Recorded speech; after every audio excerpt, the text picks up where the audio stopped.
The Law of Least Effort, Chapter 12.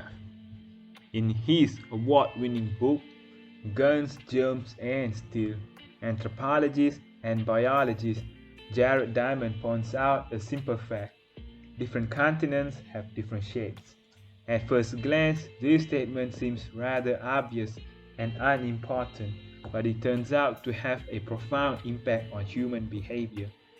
The primary axis of the Americas runs from north to south. That is, the landmass of North and South America tends to be tall and thin rather than wide and fat. The same is generally true for Africa. Meanwhile, the landmass that makes up Europe, Asia, and Middle East is the opposite. This massive stretch of land tends to be more east-west in shape. According to Diamond, these differences in shape played a significant role in the spread of agriculture over the centuries. When agriculture began to spread around the globe, farmers had an easier time expanding along east-west routes rather than along north-south ones. This is because locations along the same latitude generally share similar climates, amounts of sunlight and rainfall, and changes in season.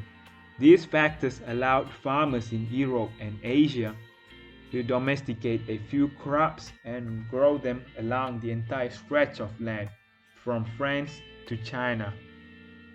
The shape of human behavior. As you can see in figure 13, the primary axis of Europe and Asia is east-west. The primary axis of the Americas and Africa is north-south.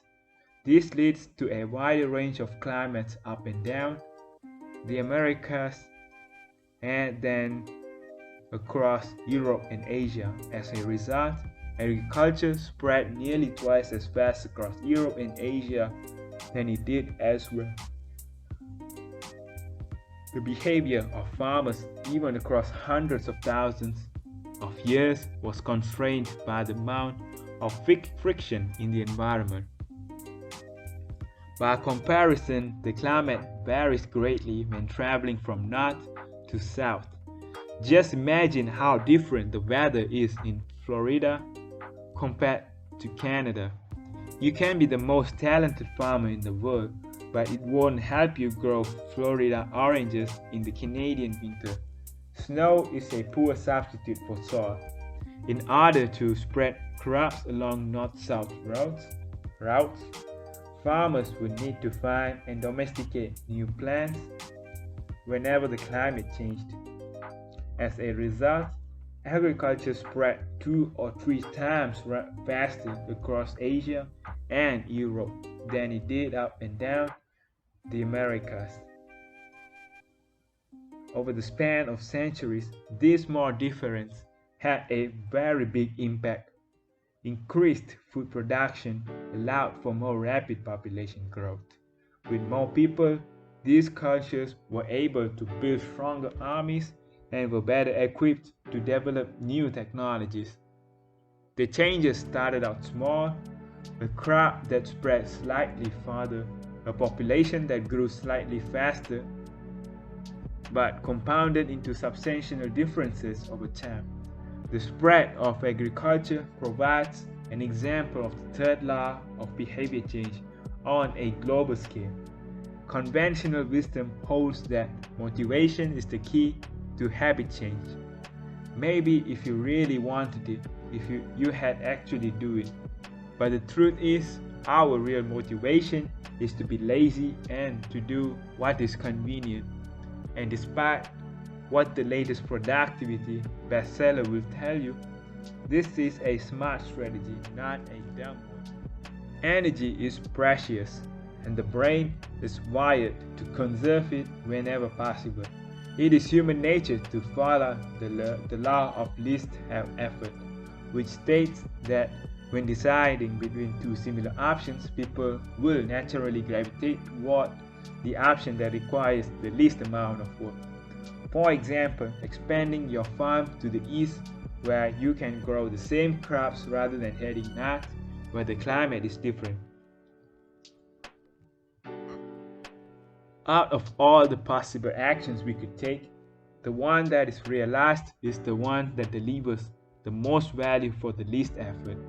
We are motivated to do what is easy. Every action requires a certain amount of energy. The more energy required, the less likely it is to occur. If your goal is to do 100 push-ups per day, that's a lot of energy. In the beginning, when you are motivated and excited, you can muster the strength to get started. But after a few days, such a massive effort feels exhausting. Meanwhile, sticking to the habit of doing 1 push-up per day requires almost no energy to get started. And the less energy a habit requires, the more likely it is to occur. Look at any behavior that fills up much of your life, and you will see that it can be performed with very low levels of motivation. Habits like scrolling on our phones, checking email, and watching television steal so much of our time because they can be performed almost without effort. They are remarkably convenient. In a sense, every habit is just an obstacle to getting what you really want. Dieting is an obstacle to getting fit. Meditation is an obstacle to feeling calm. Journaling is an obstacle to thinking clearly. You don't actually want the habit itself. What you really want is the outcome the habit delivers. The greater the obstacle that is, the more difficult the habit, the more friction there is between you and your desired end state. This is why it is crucial to make your habits so easy that you will do them even when you don't feel like it. If you can make your good habits more convenient, you will be more likely to follow through on them. But what about all the moments when we seem to do the opposite? If we are all so lazy, then how do you explain people accomplishing hard things like raising a child or starting a business or climbing Mount Everest? Certainly, you are capable of doing very hard things. The problem is that some days you feel like doing the hard work and some days you feel like giving in. On the tough days, it's crucial to have as many things working on your favor as possible so that you can overcome the challenges life naturally throws your way. The less friction you face, the easier it is for your stronger self to emerge.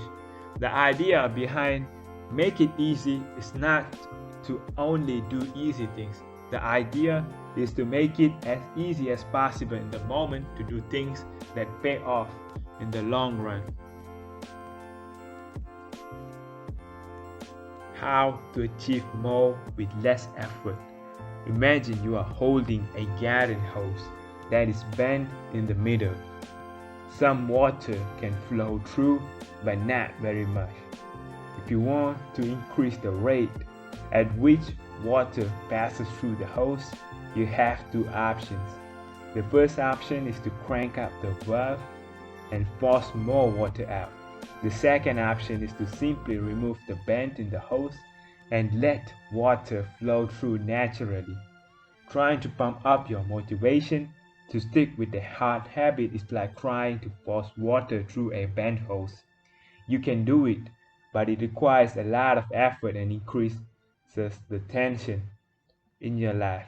Meanwhile, making your habit simple and easy is like removing the bend in the hose.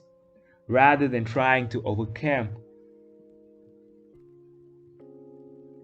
the friction in your life, you reduce it. One of the most effective ways to reduce the friction associated with your habits is to practice environment design. In Chapter 6, we discussed environment design as a method for making cues more obvious, but you can also optimize your environment to make actions easier. For example, when deciding where to practice a new habit, it is best to choose a place that is already along the path of your daily routine. Habits are easier to build when they fit into the flow of your life. You are more likely to go to the gym if it is on your way to work because stopping doesn't add much friction to your lifestyle. By comparison, if the gym is off the path of your normal commute, even by just a few blocks, now you are going out of your way to get there. Perhaps even more effective is reducing the friction within your home or office. Too often, we try to start habits in high friction environments. We try to follow a strict diet while we are out to dinner with friends. We try to write a book in a chaotic household. We try to concentrate while using a smartphone filled with distractions. It doesn't have to be this way. We can remove the points of friction that hold us back. This is precisely what electronics manufacturers in Japan began to do in the 1970s. In an article published in the New Yorker titled Better All the Time, James Surowiecki writes, Japanese firms emphasized what came to be known as lean production relentlessly, looking to remove waste of all kinds from the production process, down to redesigning workspaces so workers didn't have to waste time twisting and turning to reach their tools. The result was that Japanese factories were more efficient and Japanese products were more reliable than American ones. In 1974, service costs for American-made color televisions were 5 times as common as for Japanese televisions. By 1979, it took American workers 3 times as long to assemble the assets. I like to refer to this strategy as addition by subtraction. The Japanese companies looked for every point of friction in the manufacturing process and eliminated it. As they subtracted wasted effort, they added customers and revenue. Similarly, when we remove the points of friction that sap our time and energy, we can achieve more with less effort. This is one reason tidying up can feel so good. We are simultaneously moving forward and lightening the cognitive load of our environment places on us. If you look at the most habit-forming products, you will notice that one of the things these goods and services do best is remove little bits of friction from your life. Meal delivery services reduce the friction of shopping for groceries. Dating apps reduce the friction of making social introductions. Ride-sharing services reduce the friction of getting across town. Text messaging reduces the friction of sending a letter in the mail. Like a Japanese television manufacturer redesigning their workspace to reduce wasted motion, successful companies redesign their products to automate, eliminate, or simplify as many steps as possible. They reduce the number of fields on each form. They pare down the number of clicks required to create an account. They deliver their products with easy to understand directions or ask their customers to make fewer choices. When the first voice-activated speakers were released, products like Google Home, Amazon Echo, and Apple HomePod, I asked a friend what he liked about the product he had purchased. He said it was just easier to say, play some country music, than to pull out his phone, open the music app, and pick a playlist. Of course, just a few years earlier, having unlimited access to music in your pocket was a remarkably frictionless behavior compared to driving to the store and buying a CD. Business is a never-ending quest to deliver the same results in an easier fashion. Similar strategies have been used effectively by governments. When the British government wanted to increase tax collection rates, they switched from sending citizens to a web page where the text form could be downloaded to linking directly to the form. Reducing that one step in the process increased the response rate from 19.2% to 23.4%. For a country like the United Kingdom, those percentage points represent millions in tax revenue. The central idea is to create an environment where doing the right thing is as easy as possible. Much of the battle of building better habits comes down to finding ways to reduce the friction associated with our good habits and increase the friction associated with our bad ones. Prime the environment for future use. Oswald Knuckles is an IT developer from Natchez, Mississippi. He is also someone who understands the power of priming his environment. Knuckles dived in his cleaning habits by following a strategy he refers to as resetting the room. For instance, when he finishes watching television, he places the remote back on the TV stand, arranges the pillows on the couch, and folds the blanket. When he leaves his car, he throws any trash away. Whenever he takes a shower, he wipes down the toilet while the shower is warming up. As he notes, the perfect time to clean the toilet is right before you wash yourself in the shower anyway. The purpose of resetting each room is not simply to clean up after the last action, but to prepare for the next action. When I walk into a room, everything is in its right place. Knuckles wrote, but because I do this every day in every room, stuff always stays in good shape. People think I work hard, but I'm actually really lazy. I'm just proactively lazy. It gives you so much time back. Whenever you organize a space for its intended purpose, you are priming it to make the next action easy. For instance, my wife keeps a box of greeting cards that are pre-sorted by occasion: birthday, sympathy, wedding, graduation, and more. Whenever necessary, she grabs an appropriate card and sends it off.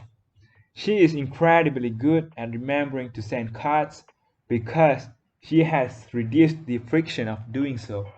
For years, I was the opposite. Someone would have a baby and I would think I should send a card, but then weeks would pass and by the time I remembered to pick one up at the store, it was too late. My habit wasn't easy. There are many ways to prime your environment so it's ready for immediate use. If you want to cook a healthy breakfast, place the skillet on the stove, set the cooking spray on the counter, and lay out any plates and utensils you will need the night before. When you wake up, making breakfast will be easy. Want to draw more? Put your pencils, pens, notebooks, and drawing tools on top of your desk. Within is easy reach. Want to exercise? Set out your workout clothes, shoes, gym bag, and water bottle ahead of time. Want to improve your diet? Chop up a ton of fruits and vegetables on weekends and pack them in containers so you have easy access to healthy, ready-to-eat options during the week. These are simple ways to make the good habit the path of least resistance. You can also invert this principle and prime the environment to make bad behaviors difficult. If you find yourself watching too much television, for example, then unplug it after each use.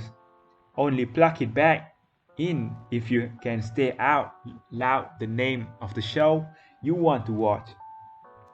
This setup creates just enough friction to prevent mindless viewing. If that doesn't do it, you can take it a step further, unplug the television, and take the batteries out of the remote after each use, so it takes an extra 10 seconds to turn it back on. And if you are really hardcore, move the television out of the living room into a closet after each use. You can be sure you will only take it out when you really want to watch something. The greater the friction, the less likely the habit. Whenever possible, I leave my phone in a different room until lunch. When it's right next to me, I will check it all morning for no reason at all. But when it is in another room, I rarely think about it. About the friction is high enough is that I won't get it without a reason. As a result, I get 3 to 4 hours each morning when I can work without interruption. If sticking your phone in another room doesn't seem like enough, tell a friend or family member to hide it from you for a few hours. Ask a co-worker to keep it at their desk in the morning and give it back to you at lunch. This is remarkable how little friction is required to prevent unwanted behavior. When I hide beer in the back of the fridge where I can't see it, I drink less. When I delete social media apps from my phone, it can be weeks before I download them again and log in. These tricks are unlikely to curb a true addiction, but for many of us, a little bit of friction can be the difference between sticking with a good habit or sliding into a bad one. Imagine the cumulative impact of making dozens of these changes and living in an environment designed to make the good behaviors easier and the bad behaviors harder. Whether we are approaching behavior change as an individual, a parent, a coach, or a leader, we should ask ourselves the same question: how can we design a world where it's easy to do what's right? Redesign your life so the actions that matter most are also the actions that are easiest to do. Chapter summary: human behavior follows the law of least effort. We will naturally gravitate toward the option that requires the least amount of work. Create an environment where doing the right thing is as easy as possible. Reduce the friction associated with good behaviors. When friction is low, habits are easy. Increase the friction associated with bad behaviors. When friction is high, habits are difficult. And finally, prime your environment. Prime your environment to make future actions easier.